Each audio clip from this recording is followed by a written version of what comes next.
এটা হচ্ছে মাটন রেজালা 350 টাকা দাম। আর এইটা হচ্ছে এই ওদের স্পেশাল, ওদের বলতে জাহাপনের রেস্টুরেন্ট সাভারে, এই যে এনাম মেডিকেলের যে রোড যেখানে, অর্থাৎ থানা রোড যেটাকে বলে ওখানে, এইটা হচ্ছে গোশত নিহারি ওদের একটা স্পেশাল। এটার দামটা না মাথা থেকে হুট করে চলে গেলো, আরে মেনুটাও যে কই গেল।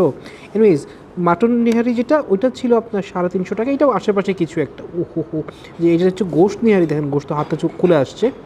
আচ্ছা, হাতে যখন খুলে আসছে আগে নিহারিটাই ট্রাই করি। নিহারি জিনিসটা আসলে চামচ দিয়ে খাওয়ার না, আমিও মোটামুটি হাত দিয়ে মানে একটা চাবিয়ে ইয়ে করে যেভাবে খাবো, কিন্তু আগে একটু স্টাইল করে খেয়ে নিই। এটার মধ্যে ঝালের ধকটা আরেকটু দরকার ছিল আমার জন্য, কারণ জিনিসটা পারফেক্ট হতে। ঝাল যারা কম খান তাদের জন্য আবার ঠিক আছে, বাট এটার মধ্যে আমি আবার নেক্সটবার ফিরে আসবো কিনা আমি ঠিক জানি না। এটা হচ্ছে ওদের বেশিরভাগ জায়গাতে রেজালা করতে গিয়ে ওরা এটাকে ইয়ে বানায়, গরুর ভুনা বানায়। জাহাপনা রেস্টুরেন্টে দেখি তো কী অবস্থা।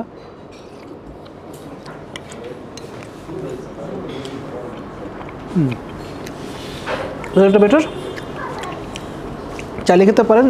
সাভারে আসলে বা সাভারে থাকলে আপনি খেতে পারেন, বা আশেপাশে যেখানে আপনি যান, জাহাঙ্গীরনগরে যান, স্মৃতিসৌধে যান, ফ্যান্টাসি কিংডম যান, যেখানে যান ঘোরার পথে এটা খেয়ে যেতে পারেন। আমার কাছে মনে হচ্ছে রেজাল্টটা খারাপ না, নেহারিটা আপনার ইচ্ছা।